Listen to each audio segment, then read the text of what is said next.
And we are honored to be here with Prime Minister Benjamin Netanyahu. Thank you so much for being with us. It's my pleasure. Welcome. Thank you for having us. Welcome. All right, less than 36 hours now before the voting starts, so let's get straight to it. You have made some blockbuster comments recently. You said that if you were to be re-elected, you would move to annex the West Bank. And you said that you told President Trump that Israel would not remove a single person from the West Bank. How did President Trump react when you told him that? First of all, I didn't say that I would annex the West Bank. I said I would apply Israeli law, or annex, if you will, the Jewish communities, the Israeli communities in Judea, Samaria. That's different. And I want to do it as far as I can with American support. It took me 2 years to get this document. See it here? I talked to President Trump and I said, recognize the Golan. Please recognize the Golan. It's his choice, of course. 2 years later, he recognized our Golan, the Golan, Israeli sovereignty over this vital piece of territory. I'd rather do it this way as well, and that's what I intend to do. How did they react? I explained to President Obama, to Vice President Biden, to others, that this is my policy. And I've said time and time again that I would not remove a single Israeli settlement or a single Israeli forcibly. I'm against this whole notion of ethnic cleansing. So, I just don't believe in it. Prime Minister, did you ask President Trump to then consider recognizing Israel's sovereignty over the West Bank? I've discussed it with his people. It's not something that I've said. You know, there are elections now, so I'm saying it. It's a three-stage process. The first was I had to block for 8 years immense pressures. Immense pressures. First of all, not one brick, they said. Don't build one brick.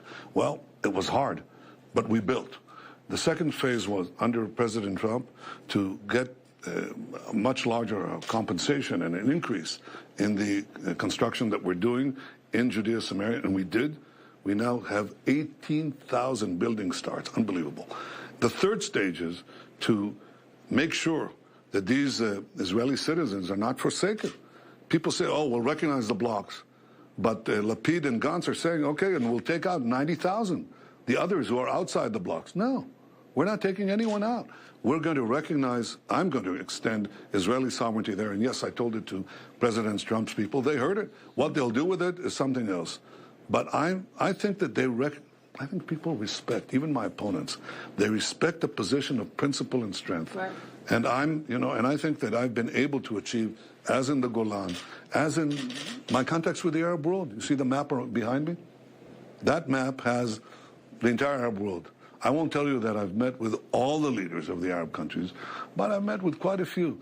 And they respect the position that I put forward. They understand not only our attachments to our land, but also our willingness to defend ourselves. And by so doing, we also defend them. They understand we face the same enemies. Iran, Daesh, militant Islam. Believe me, they understand it. So I come from a position of strength.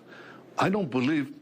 What's the left's idea? What is Lapid and Gantz? You know, I'm trying to persuade people to vote for me.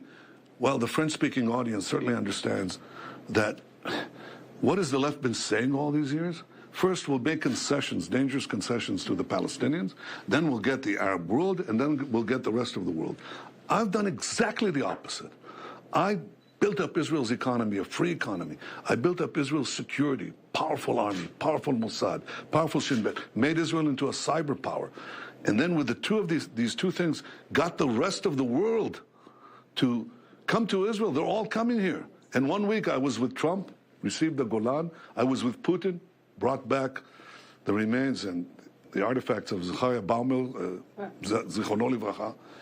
And in the middle, Bolsonaro from Brazil was here with 250 million people and embraced Israel, touched the Kotel. It's a big difference. All the world is coming here. So my position is the opposite. I go to the world from a position of strength. From the world, I go to the Arabs from a position of strength.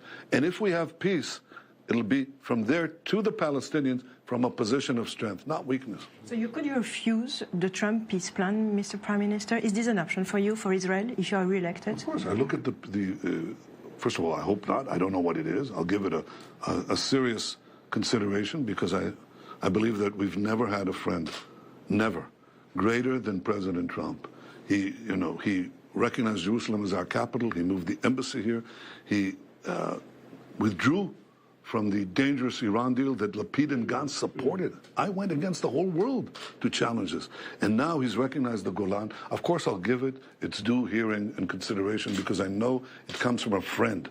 But I also stated my principles. I will not tear out. I will not remove a single settlement, a single Israeli, and I will not relinquish our actual control of the territory west of the Jordan, because we're not going to replicate another Hamastan in Judea, Samaria, which is 20 times the size of Gaza and touches Tel Aviv and Jerusalem and Haifa and Beersheba.